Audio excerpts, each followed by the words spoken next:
உமூரில் ஈமான்.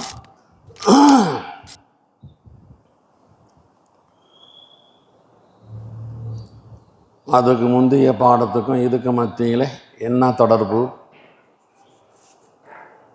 புனியல் இஸ்லாமு அலா ஹம்சின் என்கிற தலைப்பு இருந்துச்சு. இஸ்லாத்துடைய ருக்குன்கள் 5.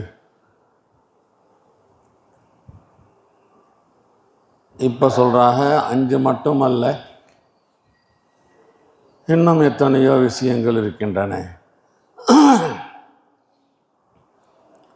வெறும் 5 தான் இஸ்லாத்துடைய அடிப்படை நினச்சிடாதீங்க. 5 தானான்னு ஒரு சந்தேகம் வரும். அந்த சந்தேகத்தை நீக்குவதற்காகத்தான் அடுத்த பாடமே உமூரில் ஈமான் என்று இமாம் புகாரி போட்டிருக்கிறாங்க. அப்போ தெரிஞ்சு போச்சு 5க்கு உள்ளால் அது மட்டிடப்படலை. ஈமானுக்கு 60 விட கூடுதலான கிளைகள் உண்டு. அந்த 60ல் ஒரு 5 மட்டும்தான் அங்கே பிரபல்யமாக சொல்லப்பட்டிருக்கிறது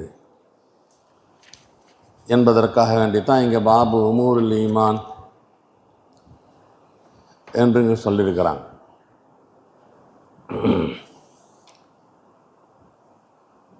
அதில் 2 ஆயத்தை கொண்டு வந்திருக்கிறாங்க.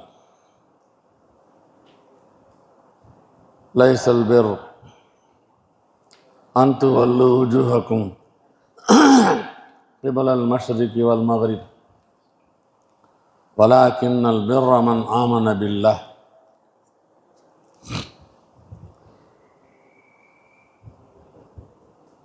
நன்மையான செயல் கிழக்கையோ மேற்கையோ உங்களுடைய முகங்கள் முன்னோக்குவது மட்டுமல்ல, கிழக்க முன்னோக்கிறது, மேற்க முன்னோக்கிறது, இது மட்டுமே நல்ல செயல் அல்ல.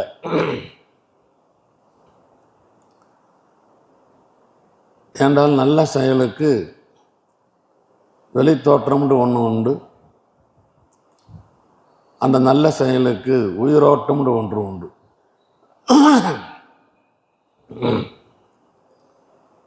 தவஜ்ஜுஹ் இல் கிபுலா, கிபுலாவை முன்னோக்குவதல் என்பது வெளித்தோற்றம். ஆனால் நன்மையின் ஹக்கீகத் இருக்கிறது அல்லாஹ்வுக்கு கீழ்ப்பணிவது தான். பைத்துல் முகத்தஸை முன்னோக்குண்டா பைத்துல் முகத்தஸை முன்னோக்கணும், காபாவை முன்னோக்குண்டா காபாவை முன்னோக்கணும். நாங்கள் இது வரைக்கும் பைத்துல் முகத்தஸை முன்னோக்கணும், இப்போ எதுக்கு காபாவை முன்னோக்கணும்? காபாவை முன்னோக்கணும், பைத்துல் முகத்தஸை முன்னோக்கணும் என்ற அடிப்படையெல்லாம் கிழக்கையோ மேற்கையோ அடிப்படையாக வைக்கக்கூடாது. அல்லாஹ் என்ன சொல்கிறான்? பிரச்சனையே அதுதான்.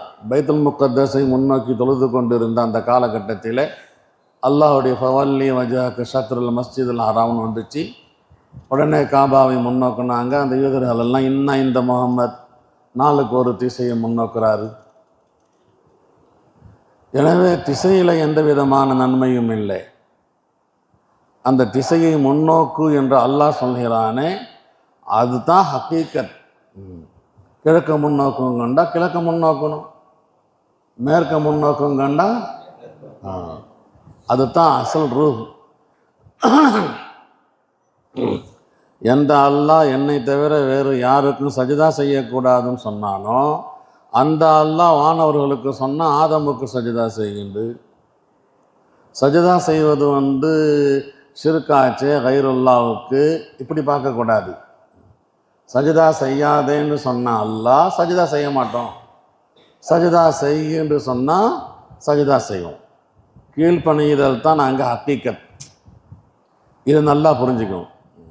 யார் சொல்கிறா? அல்லாஹ் சொல்கிறான். சஜிதா செய்யாத நமக்கு சொல்லியிருக்கிறான். மாணவர்களுக்கு சொன்னால் சஜிதா செய்யுங்க.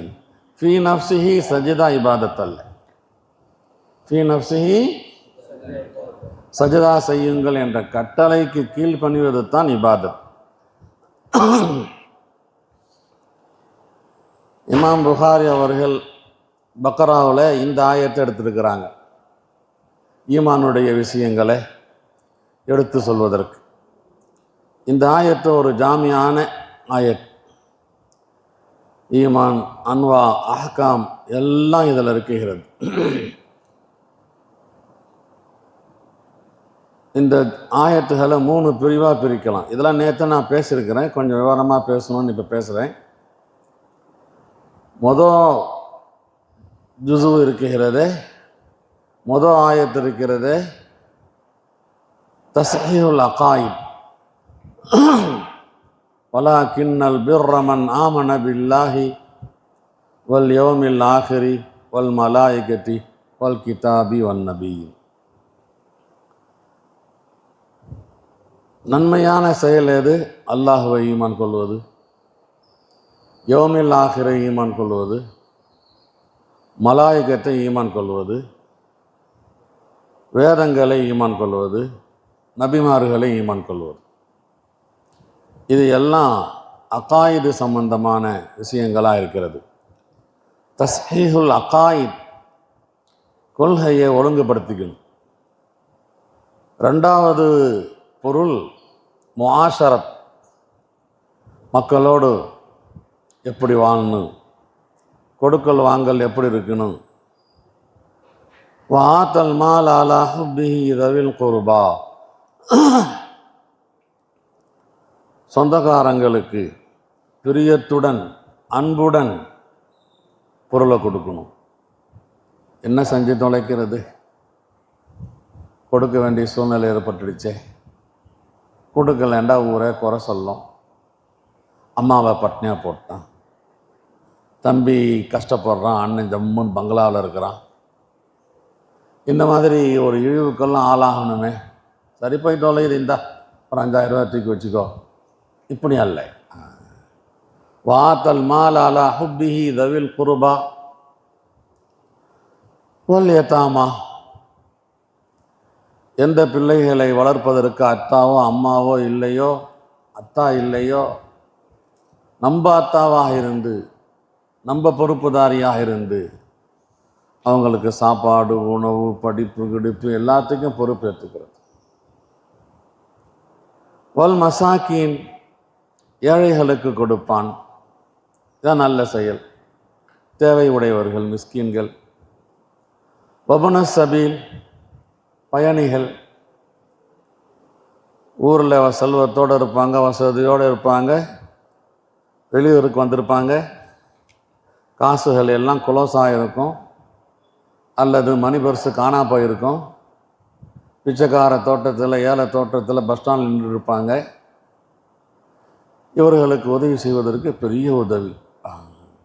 ஆனால் இன்றைக்கி ஏமாத்து பேர் வழிகள், பயணிகள் என்கிற முறையில் ஜனங்கள்கிட்ட கேட்குறதுனால குறை கண்ணோட பார்க்குறாங்க. இஸ்லாம் சொல்லக்கூடியது உண்மையிலேயே பாதிக்கப்பட்ட பயணிகள், வபுன சபீல், தீர்க்க விசாரித்து அந்த விசாரிப்பிலே உண்மையிலேயே ஊருக்கு போவதற்கு காசு இல்லை, நடுத்தொலர் நிற்கிறான் என்று சொன்னால் ஒரு 500 ரூபாயே 1000 ரூபாயே எந்த ஊருக்கு போகிற அப்படின்னு சொல்லி பஸ்ஸில் போய் அவனை ஏற்றி விட்டு டிக்கெட்லாம் எடுத்து கொடுத்துட்டு கண்டக்டரில் சொல்லிட்டு வந்து விட்டுட்டான், சரி ஏற்றி விட்டுருவோம்.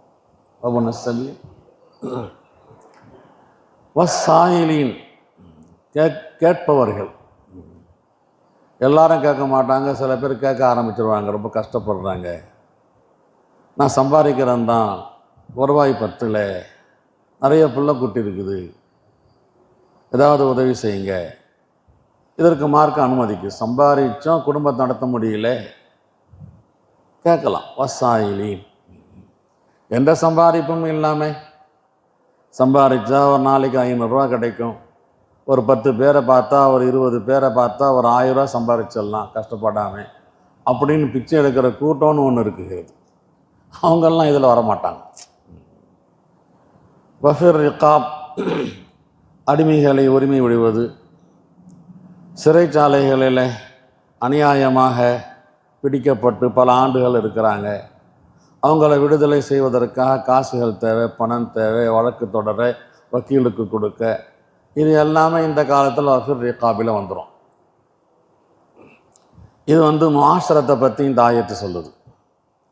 மூணாவது விஷயம் தஹதீபுன் நஃப்ஸ், நம்முடைய நஃப்ஸை ஒழுங்குபடுத்துவது, நம்முடைய மனதை இஸ்லாஹ் செய்வது.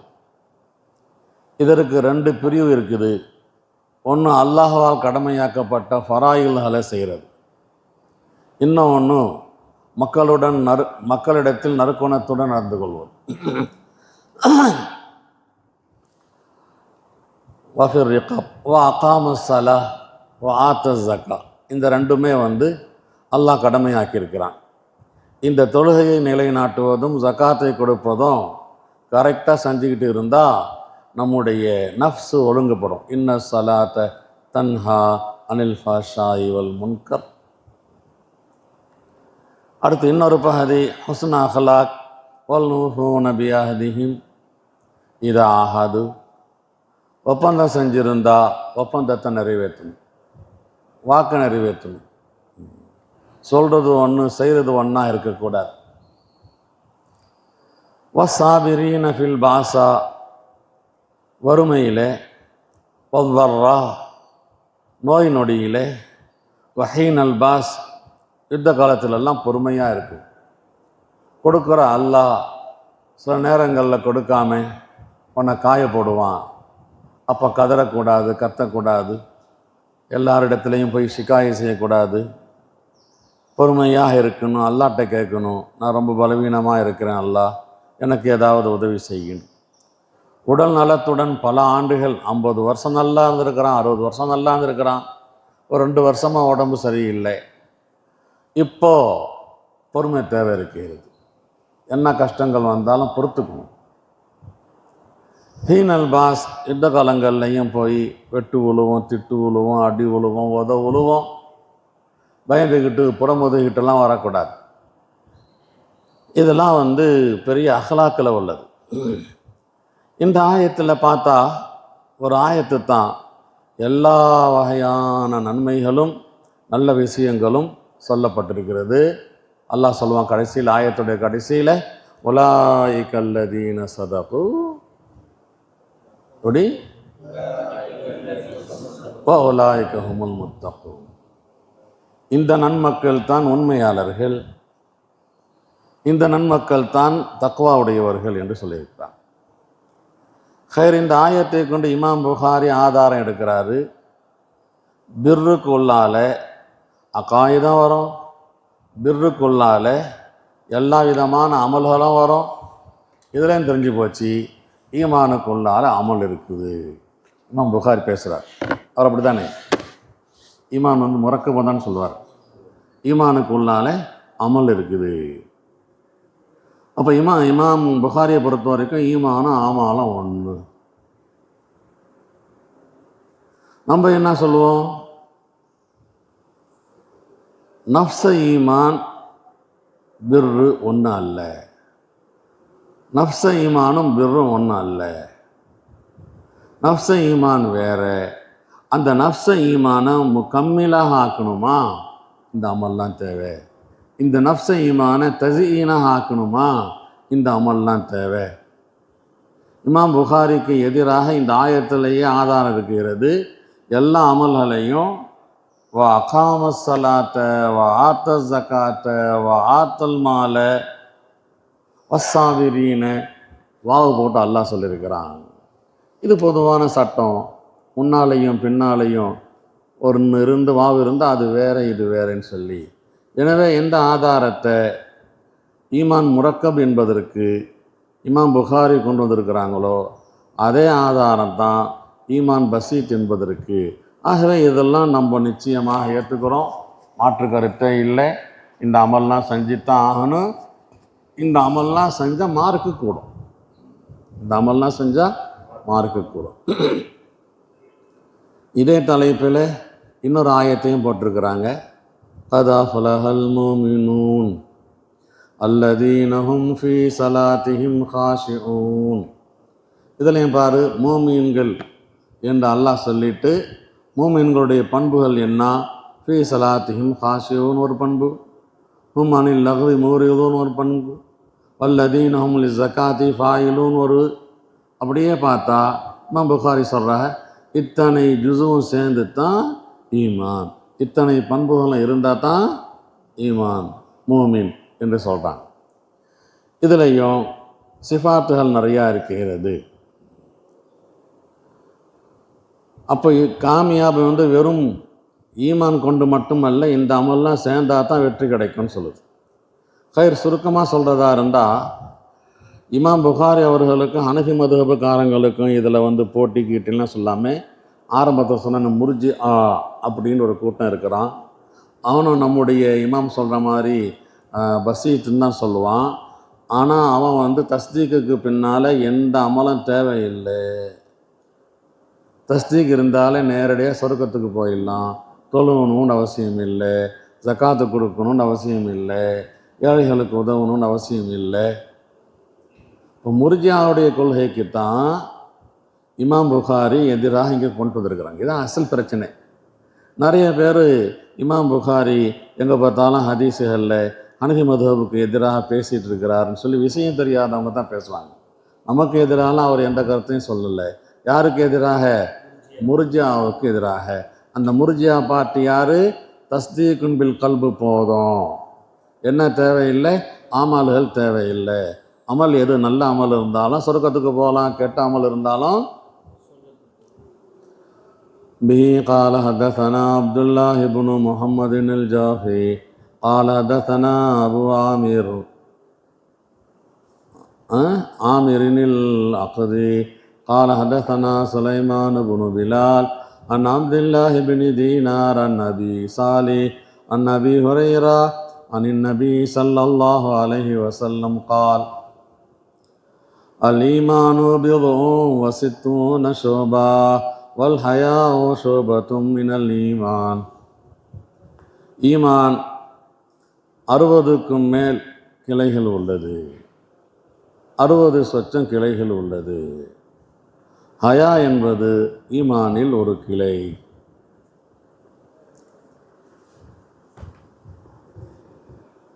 சிஹா சித்தாவில் இந்த ஹதீஸ் 4 விதமாக மன்கூலாக இருக்குது. இங்கே பில் ஓ வசித்தூன் அப்படின்னு இருக்குது. முஸ்லீமில் பில் ஓ சபோன ஷோபான் இருக்கு, 70 சொச்சம்னு சொல்லி. முஸ்லீமில் ஒரு இடத்துல பில் ஓ சபோன் ஔ பில் ஓ வசித்தூன் இருக்கு, அவு போட்டு 70 சொச்சம் அல்லது 60 சொச்சம். திருமதியில் எப்படி இருக்குதுன்னு சொன்னால் அறுபத்தூன் அப்படின்னு இருக்கு. இந்த நம்பரில் 60 சொச்சம், 70 சொச்சம், 60 சொச்சமா 70 சொச்சமா என்பதெல்லாம் இருந்தால் கூட இமாம் புகாரி 60 சொச்சத்தை எடுத்திருக்கிறாங்கன்னு சொன்னால் அவங்களுடைய பார்வையில் இது தான் ரொம்ப ராஜிஹானது. எனவே 70 சொச்ச கிளைகள் உள்ளது என்பதை விட 60 சொச்ச கிளைகள் உள்ளது என்பது தான் பலமானதுன்னு தெரிஞ்சுக்கணும். எப்படி? ஏனென்றால் அங்கே 60 சொச்சமா 70 சொச்சமான்னு அவு போட்டு இருப்பதை விட அடித்து 60 சொச்சம்தான் அப்படின்னு சொல்லப்பட்டிருக்கிறது தான் ராஜிஹான சொல்லு. இந்த ஹதீஸில் ஈமானை ஒரு மரத்திற்கு ஒப்பீடு செய்யப்பட்டிருக்கிறது. கிளைகள்னு வந்துட்டாவே நாட்டமாச்சு. கிளைகள் என்னத்துக்கு கட்டிடத்துக்காக இருக்கும்? என்னத்துக்கு இருக்கும்? மரத்துக்கு இருக்கும். அல்லாஹ் கூட சொல்லுவான், மசலு கலிமத்தின் தையிபா கஷஜரத்தின் தையிபா என்று சொல்லுவான். கலிமாவுக்கு உதாரணம் நல்ல ஒரு மரத்தை போல என்று அர்த்தமாச்சு. மரம் எந்த அளவுக்கு கிளைகள் இருக்கிறதோ, எந்த அளவுக்கு காய்கள் காய்க்கிறதோ, எந்த அளவுக்கு மலர்கள் இருக்கிறதோ அந்த அளவுக்கு மரம் முழுமையானது, காமில். பார்க்கறதுக்கு அழகாக இருக்கும், பார்த்துக்கிட்டே இருக்கும். மொட்டை மரமாக ஒரு துண்டு மட்டும் இருக்குது, எந்த கிளையும் இல்லை, கிளை இருக்குது, இலை இல்லை, மலர் இல்லை, பூக்கள் இல்லை. அதை விட ரொம்ப கிளையோடோ மலரோடோ பூவோடோ காயோடு இருக்கிற மரம் கமாலியத்துடையதாக இருக்கிறது, பார்த்துக்கிட்டே இருக்கலாம். இதே மாதிரி ஈமான் இருக்கிறது, எந்த அளவுக்கு அமல் இருக்கிறதோ அந்த அளவுக்கு அந்த ஈமான் பார்ப்பதற்கு அழகாக இருக்கும், ரவுனக்காக இருக்கும், கவர்ச்சியாக இருக்கும் என்பது தான் இந்த ஹதீஸ்லேயும் தெரிகிறது. கிளைகளில் உண்டான இலைகளெல்லாம் உதிர்ந்து விட்டால் அது மொட்டை கிளையாக இருக்கும். ஆமால் இல்லைன்னு சொன்னாலும் ஈமான் அப்படியே மொட்டை மரமாகத்தான் இருக்கும், நாக்கிஸாக இருக்கும். இப்போது இதுவும் முர்ஜியாவுக்கு எதிரானது தான். நீங்கள் அமல்லாம் தேவையில்லைங்கிறீங்க, மொட்டை மரமாக, கிளை இல்லாத மரமாக உங்களுடைய ஈமானை நீங்கள் ஆக்கியிருக்கிறீங்க. இது எப்படி சரியாக வரும்? ஒவ்வொரு அமலும் குரானும் ஹதீஸும் எதை கட்டாயம் என்று சொல்லியிருக்கிறதோ அது இல்லைண்டா ஈமானுக்கு லரர் ஏற்படும். ஒரு கட்டத்தில் ஈமான் குலோஸ் ஆகிடும். வஅகீமு ஸலா வலா தகூனு மினல் முஷ்ரிகீன், தொழுகையை நிலைநாட்டுங்கள், முஷ்ரிக்கீன்களாக ஆயிடாதீங்கன்னு நல்லா சொல்லுவான். நல்லா இங்கே கவனிக்கணும். தொழாத நபர்கள்லாம் டக்குண்டு சிறுக்கு வலையில் உந்துருவாங்க. தொழுது கொண்டு இருப்பவரெல்லாம் சீக்கிரமாக அவங்கள்ட்ட சிறுக்கெல்லாம் வேலை செய்யாது. யார் பள்ளிவாசலுடைய தொடர்பு இல்லையோ அவங்க ஏறக்குறைய கோயிலுக்கு போகாத குறைத்தானே தவிர கோயிலில் நடக்கிற விஷயங்கள்லாம் அவன் வாழ்க்கையில் இருக்கும். வலா அகீமு ஸலா வலா தகூனு மினல் முஷ்ரிகீன். இந்த ஹதீஸ் முஅ்தஸிலாக்களுக்கும் ஹவாரிஜிகளுக்கும் கூட இது ரத்து தான். காரணம் என்ன? கிளைகள் இல்லைங்கிறதுனால மரம் இல்லாமல் போயிடாது, அசல் இருக்கும். ஆனால் அவங்கெல்லாம் என்ன சொல்கிறாங்க? அமல் இல்லைண்டா ஈமான் இல்லாமல் போயிடுங்கிறாங்க. கிளைகள் இல்லைண்டா மரம் இருக்குது, அமல் இல்லைண்டாலும் ஈமான் இருக்கும். இது எப்படி முர்ஜியாக்களுக்கு எதிரானதோ, முஅ்தஸிலாக்கள் ஹவாரிஜ் இவங்கெல்லாம் எந்த பார்ட்டி? அமல் கட்டாயம், வெறும் ஈமான் போதாது. எந்த ஈமான், எந்த மோமின்ட்டு அமல் இல்லையோ, ஒருத்தர் சொல்வார் காஃபிருண்டு, ஒருத்தர் சொல்வார் நான் அவரை காஃபிர்னு சொல்ல மாட்டேன், மோமின்னு சொல்ல மாட்டேன். அவங்களுடைய கொள்கையும் சரியில்லைன்னு தெரிஞ்சு போச்சு. பில் ஒன் அல்லது பல் ஒன், இதுக்கு என்ன அர்த்தம்னு சொன்னால் கொஞ்சம். 3லேருந்து 9 வரைக்கும் உள்ளது பூரா அந்த பில் ஒன் என்று அரபியில் சொல்லுவாங்க. 60 விட கொஞ்சம் கூடுதல். ஹைர் அல்ஹம்துலில்லாஹ். ஈமானுக்கு நிறைய கிளைகள் இருக்குதுன்னு சொன்ன ரசூலுல்லாஹி ஸல்லல்லாஹு அலைஹி வஸல்லம் அல் ஹயாஉ ஷுபத்தும் மினல் ஈமான் பிரத்யேகமாக சொல்லியிருக்கிறாங்க. அல் ஹயாஉ ஷுபத்தும் மினல் ஈமான். ஹயா, வெட்கம், மானம், ஒரு செயலை செய்வதற்கு, தப்பான ஒரு செயலை செய்வதற்கு மனதில் ஏற்படுகின்ற தயக்கம், மனசு சுருங்கிடும். இதுக்கு தான் ஹயா என்று சொல்லுவாங்க.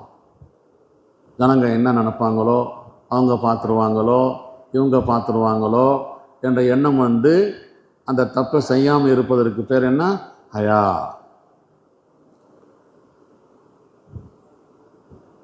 ஹயா என்பது அசிங்கமான, கேவலமான, மோசமான, மட்டமான செயலிலிருந்து தவிர்ந்து கொள்ளுதல்.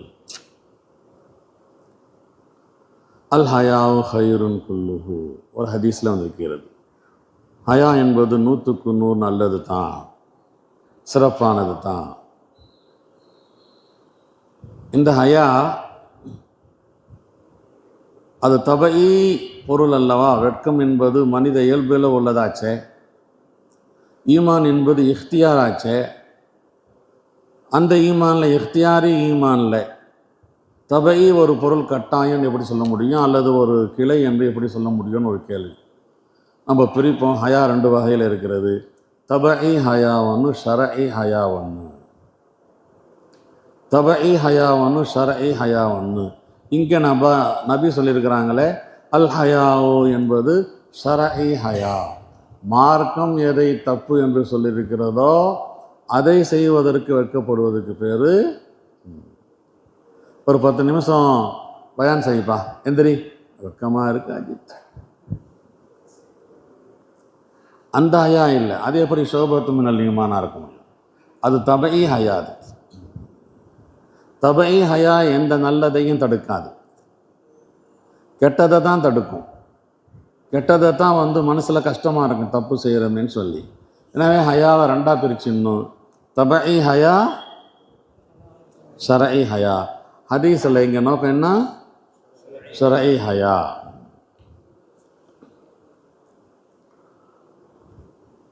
தொடர்ந்து தொழுது கொண்டிருக்கிறார் 5 வக்கத்து ஜமாத்தோட. திடீர் தீப்புண்டு ஒரு நாள் ஃபஜ்ர் தூங்கிட்டார். ஒரே கவலை, 40 நாள் ஆச்சு, 50 நாள் ஆச்சு, நம்ம ஃபஜ்ர் தொழாமல் தூங்குனதே இல்லையே, இன்றைக்கி தூங்கிட்டோமேன்னு கவலைப்படுவது இருக்கிறது. இதான் அல் ஹயா. உஸ்தாதிட்ட அழைச்சிட்டு போய் ரிப்போர்ட் கொடுத்துட்டா அது என்ன நினைப்பாங்க, நம்மளை இவன் தொழாத பாட்டி போட்டிருக்கு அப்படின்னு கணக்கு போட்டுட்டா மானம் போயிடுமே. இதான் அல் ஹயா.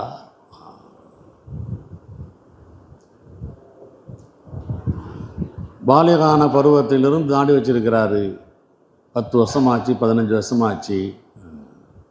இப்போ நிர்பந்தத்தின் காரணமாக, ஏதோ ஒரு காரணமாக தாடியை சரைச்சிட்டானோ அல்லது சரைக்க வேண்டி வந்துருச்சுன்னு சொன்னால் துண்டை போட்டு புர்கா போட்டு மூடிக்கிட்டுருவார். எப்படி நான் என் முகத்தை காமிப்பேன்? தாடி உள்ள முகம் இன்றைக்கி எப்படி தாடி இல்லாமல் முகமாக இருக்குங்க? இதெல்லாம் ஷரஇ ஹயா. ஈமானுக்கு நிறைய கிளைகள் இருக்கும்போது நபி அவர்கள் பிரத்யேகமாக அல் ஹயா ஷோபத்து மினல் ஈமான் என்று ஏன் சொன்னாங்கன்னு ஒரு கேள்வி வருகிறது. அதற்கு ஈமானுடைய எந்த கிளையாக இருந்தாலும் அந்த கிளையில் ஹயா ஜாயிண்ட் ஆகிடுமா. ஹயா இல்லாமல் எந்த கிளையும் இல்லை. நல்லதை செய்யணும் அல்லது தப்பை விடணும். ஹயா இருந்தால் தான் நல்லதை செய்ய முடியும், ஹயா இருந்தால் தான் தப்பை விட முடியும். அப்போ மாரூஃபுக்கும் ஹயா தேவை இருக்கிறது, முன்கரை விடுவதற்கும் ஹயா தேவை இருக்கிறது. இந்த ஹயா 60 கிளையிலையும் ஊடுருவி இருக்கிறதுனால விசேஷமாக சொல்லியிருக்கிறாங்க.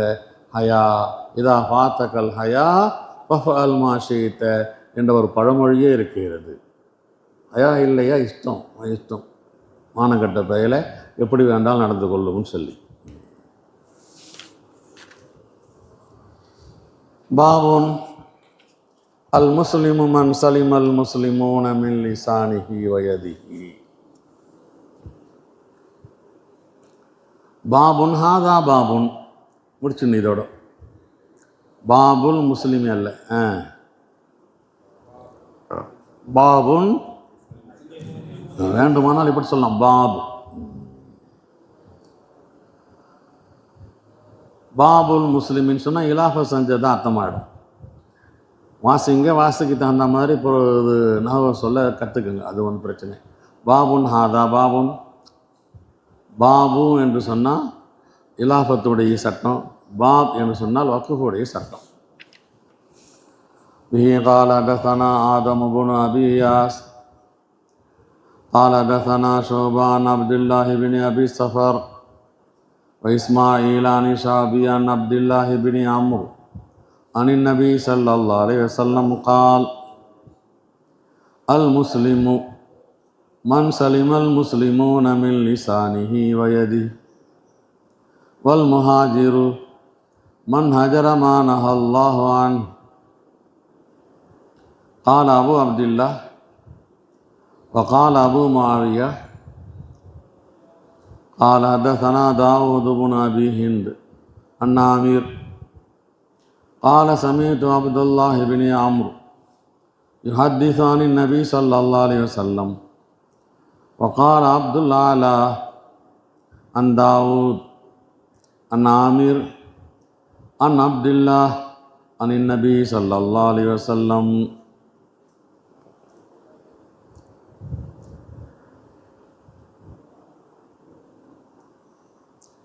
இந்த ஹதீஸ் ஈமானுடைய பாடத்தில் இங்கே வந்திருக்குது. ரிகாக் அப்படின்னு சொல்லி ஒரு பாடம் இருக்கிறது 960வது பக்கத்தில். அங்கேயும் இந்த ஹதீஸ் இருக்கிறது. இதுவும் முர்ஜிஆக்களுக்கு மறுப்பு தான். முர்ஜிஆக்கள் பாவங்கள் ஈமானை கெடுக்காது, எந்த அமலும் கட்டாயம் இல்லைங்கிற கொள்கையில் உள்ளவங்க. இப்போ நபி அவர்கள் இங்கே சொல்கிறாங்க, அல் முஸ்லிம் மன் சலிம் அல் முஸ்லிமூன். அல் முஸ்லிம் அல் முஸ்லிம் என்கிற முபத்ததாவும் மாரிஃபா, மன் சலிம் அல் முஸ்லிமூன் என்கிற ஹபரும் மாரிஃபா. முஸ்னது இலகியம் மாரிஃபாவாக இருக்கிறது. பொதுவாக முபத்ததா மாரிஃபாவாக இருக்கும், ஹபர் நக்கீராவாக இருக்கும். அதுதான் பொது சட்டம். இங்கே ரெண்டுமே மாரிஃபாவாக இருக்கிறது. ரெண்டும் மாரிஃபாவாக இருந்தால் ஹஸ்ரு வரும். முஸ்லீம்டா யார்? மற்ற முஸ்லீம்கள் யார்கிட்ட சலாமத்து பெறுறாங்களோ அவங்க தான் முஸ்லீம், வேறு யாரும் முஸ்லீம் இல்லை என்கிற கருத்து வருது. முஸ்லீம்னா யார்? மன் சலிமல் முஸ்லிமூன மின் லிசானி. அப்போ முஸ்லிம்கள் அவர்கள்தான் முஸ்லிம்கள். யாருடைய கரத்தினால் மற்றவர்கள் சலாமத்து பெறுவார்களோ அவர்கள்தான் முஸ்லிம்கள். மற்ற முஸ்லிம்களுக்கு தக்லீஃப் தரக்கூடாது, துன்பம் தரக்கூடாது. துன்பம் தந்தால் முஸ்லீம் இல்லைன்னு ஆகிடும். இந்த அடிப்படையில் பார்த்தா எந்த முஸ்லீமாவது எந்த முஸ்லீமாவையாவது அடித்தா, எந்த முஸ்லீமாவது எந்த முஸ்லீமையாவது திட்டுனா அவன் முஸ்லீம் இல்லைன்னு இந்த ஹதீஸின் அடிப்படையில். ஆனால் நம்முடைய அக்கீதா என்ன? இதன் காரணமாகலாம் ஈமான் போகாது. முஸ்லிம்களை அடிப்பதினாலோ முஸ்லிம்களை திட்டுவதினாலோ ஈமான் போவாதுன்னு சொல்லி.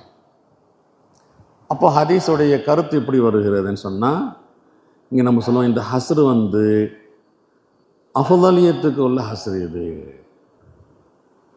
இவன் தான் சிறந்த முஸ்லீம். சிஹத்துக்கு உள்ள ஹஸ்ரு ரெண்டுக்கு வரும். அஃதலியத்துக்குள்ள ஹஸ்ரு ஒன்று இருக்கிறது, சிஹத்துக்குள்ள ஹஸ்ரு இருக்கிறது. நம்ம சொல்லுவோம் முஸ்லீம் மன் சலிமல் முஸ்லிமூன, இது சிஹத்துக்கு உள்ளதல்ல. யாராவது கஷ்டம் கொடுத்து தான் அவங்கள முஸ்லீம் தான், முஸ்லீம்ங்கிற பேர்லாம் கொடுக்க முடியும். ஆனால் சிறப்பிற்குரிய முஸ்லீம், டாப் முஸ்லீம், பியூர் முஸ்லீம் யார்? மன் சலிமல் முஸ்லிமூன மின் லிசானிஹி வயதிஹி. அல் முஸ்லிமுல் காமிருல் ஜாமிஉ லி ஹிசாலிஹி என்கிற பொருள்லாம் சில பேர் கொடுத்துட்ருப்பாங்க.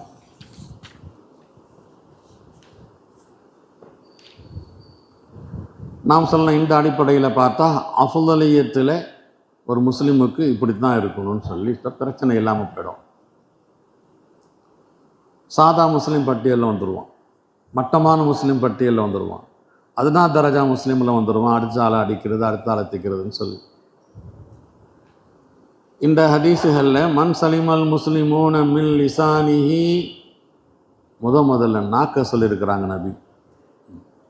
யாருடைய நாவிலிருந்து முஸ்லிம்கள் சலாமத்து பெற்றார்களோ அடுத்து தான் கை சொல்லியிருக்கிறாங்க. அப்போ கையினால் ஏற்படுகின்ற விளைவை விட நாக்கினால் ஏற்படுகின்ற விளைவு ரொம்ப பெருசு. ஏன்னா நாக்கு வாய்க்கு உள்ளால் உட்காந்துக்கிட்டு பேசிட்டு டக்குன்னு உள்ளால் பூந்துக்கும். புரியுதா? நாக்கு திட்டம், நாக்கு குறை சொல்லும், அடி வாங்கிறது கையும் அது முதுவம் தான் அடி வாங்கும். அதனால் நாக்கை பயன்படுத்திடுவான். நாவினால் ஏற்படக்கூடிய தக்லீஃப் இருக்கிற அது கையினால் ஏற்படக்கூடிய தக்லீஃபை விட ரொம்ப சிரமமானது. ஜிராஹாத்து சினானில் ஹத்தியாமு வலாயுல் தாமு மாஜரஹல் லிசானு. காயங்களினால் ஏற்பட்டதற்கு இணைப்பு இருக்கிறது, அதற்கு ஆறுதல் இருக்கிறது. ஆனால் நாக்கினால் ஏற்பட்ட காயங்களுக்கு அது ஆறவே ஆறாது என்றெல்லாம் கவிதை இருக்கிறது. தமிழில் கூட தீயினால் சுட்ட புண் உள்ளாரும் ஆறாதே. தமிழாக தெரியுது உங்களுக்கு? சரி. தீயினால் சுட்ட புண் உள்ளாரும் ஆறாதே நாவினால் சுட்டவடு. எனவே நாக்கை பற்றி இங்கே நபி அவர்கள் ரொம்ப சொல்லியிருக்கிறாங்க, முக்கியத்துவம் பற்றி சொல்லியிருக்கிறாங்க. நாக்கினால் ஏற்படக்கூடிய விளைவு ரொம்ப பெருசு. அது மட்டுமல்ல, ஹயாத்தா உள்ளவங்களையும் நாக்கினால் தாக்க முடியும், மூத்தா போனவங்களையும் நாக்கினால் தாக்க முடியும். கையினால் தாக்குறதுக்கு ஹயாத் இருந்தால் தான். செத்து போனவங்கெல்லாம் யாரும் அடிக்க மாட்டாங்க, குத்த மாட்டாங்க. போய் செத்து போயிருப்பான், சண்டாலம் போனாண்டா, அடாடா செஞ்ச அநியாயம் கொஞ்சம் நெஞ்சமா இப்படின்னு ஒரு கூட்டம் பேசிக்கிட்டே இருக்கும்.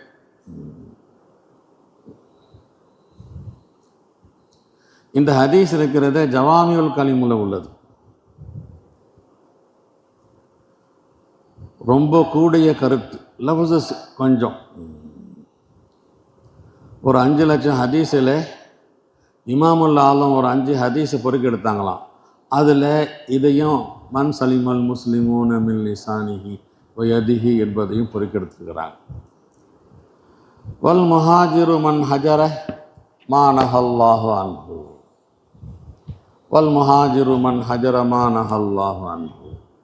நமக்கு தெரியும், முஹாஜிர் மக்காவில் காஃபிர்களோடு இருந்தவங்க ஈமான் கொண்டாங்கன்னு சொன்னால் உடனே மதீனாவுக்கு போயிடணும், மக்கத்து காஃபிர்களுக்கு மத்தியில் இருக்கக்கூடாது. ஆரம்ப கட்டத்தில் நாடு துறப்பது ஃபரலாக இருந்தது. எப்படி களிமா சொல்வது ஃபரலாக இருந்ததோ, களிமா சொல்லிட்டு மக்கத்து காஃபிர்களுக்கு மத்தியில் இருக்கக்கூடாது.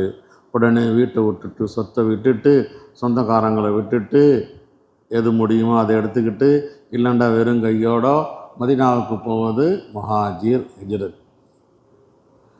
இப்படி குறிப்பிட்ட ஒரு அமலுக்கு இருந்ததை நபி சொல்லிட்டாங்க. இப்போவும் ஹிஜ்ரத் இருக்குது,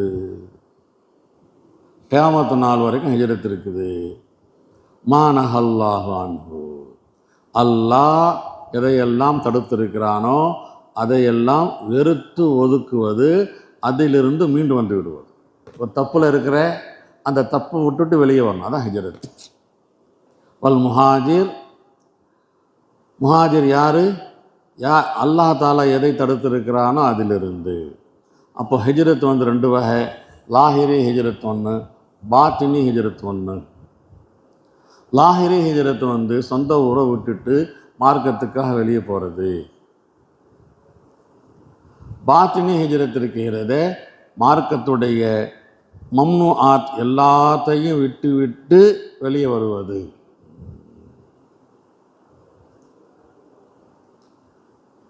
கால அபு அப்துல்லா, இமாம் புகாரின்னு அர்த்தம். இமாம் புகாரி தன்னை எப்படி பேசுவார் சொல்லு? இமாம் புகாரி தன்னை எப்படி சொல்லுவார்? அபு அப்துல்லான்னு சொல்வார்.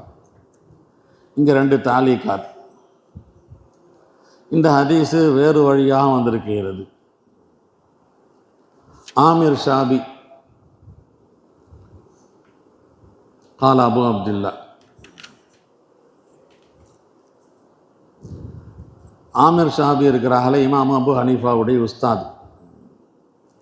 ஆமிர் ஷாபி அவர்கள் அப்துல்லா இப்னு அம்ருவிடம் செவிட்டு இருக்கிறாங்க.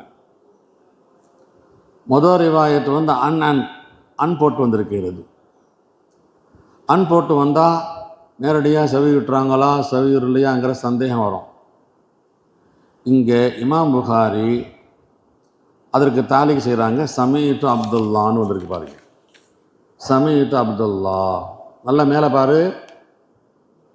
அனிஷாவி அன் அப்துல்லா இப்னி அம்ரு இருக்குதா? அங்கே அன் போட்டு வந்திருக்குப்பா. இங்கே சமீட்டு அப்துல்லான்னு வந்திருக்கிறது. பவர் கூட்டுறாங்க. அன் போட்டு வந்தால் நேரடியாக செவி விட்டுறாரா அல்லது வேறு யாரும் கேட்டு நம்பிக்கை வந்து சொல்கிறாரான்னு ஒரு சந்தேகமாக இல்லையா? அதை பவர் ஏற்றுறதுக்காக வேண்டி சமீட்டு அப்துல்லா இப்னி அம்ரு யுஹத்திஸானின் நபி ஸல்லல்லாஹு அலைஹி வஸல்லம் என்று சொல்லியிருக்கிறாங்க. 2வது தாலீக்கு அப்துல் ஆலாவுடைய ரிவாயத். அப்துல் ஆலா அன் தாவூத் அன் ஆமிர் அன் அப்துல்லா அனின் நபி. இந்த இடத்துலையும் அன் இருக்கிறது.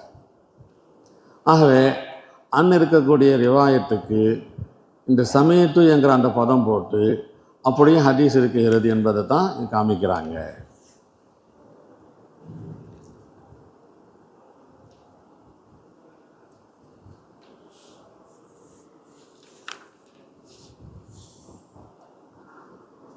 அப்துல்லாஹ் இப்னு அம்ர் இப்னுல் ஆஸ். யார் அது?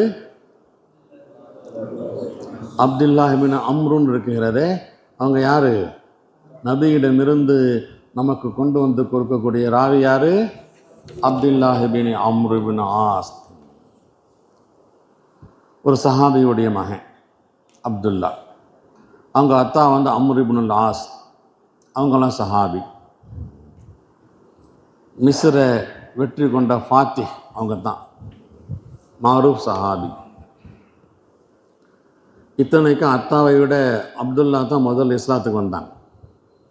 அம்ர் இப்னு ஆஸ் அடுத்த கட்டமாக தான் வரார், மகனுக்கு பின்னால் தான். அவங்க அத்தா அம்ர் இப்னு ஆஸ் மகனை விட 12 வருஷம் மூத்தவங்க. சின்ன வயசுலேயே பிள்ளை பெற்றுட்டாங்க வச்சுக்கேன். இவங்க ஆபித், ஜாஹித், கசீருல் இல்ம் அப்துல்லா. அபாதியில் 60 ஆண்டு 4 பேர் இருக்கிறாங்க. அதில் அப்துல்லாஹ் இப்னு அம்ர் வந்துடுவாங்க, அப்துல்லாஹ் பின் மசூத் வருவாங்க, அப்துல்லாஹ் பின் அம்ர் வருவாங்க. அப்துல்லான்னு மொட்டையாக பார்த்தா இந்த 4 பேரில் யாராவது ஒரு ஆள் தான் வருவாங்க. ரசூலுல்லாஹ்வுடைய காலத்திலேயே இந்த அப்துல்லாஹ் இப்னு அம்ர் இப்னுல் ஆஸ் வந்து ஹதீஸை எழுத ஆரம்பிச்சுட்டாங்க. புகாரி ஷரீஃபில் பாகத்தில் கிதாபுல் இல்மில் ஒரு முதல் பாகத்திலேயே ஒரு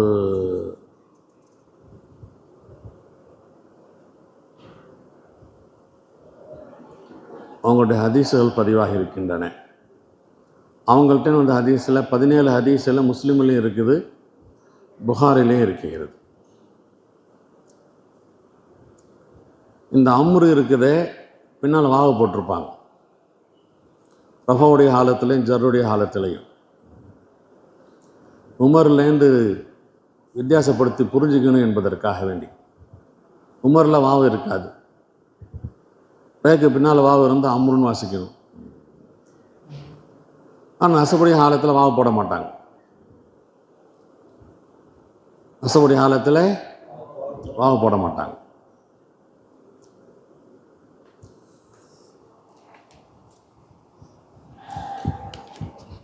பில் அடிச்சிட்டாங்களோ? சுப்ஹானல்லாஹி பிஹம்திஹி சுப்ஹானக அல்லாஹும்ம பிஹம்திக் அஷ்ஹது அல்லா இலாஹா இல்லா அன்த அஸ்தக்ஃபிருக வ அத்தூபு இலைக்.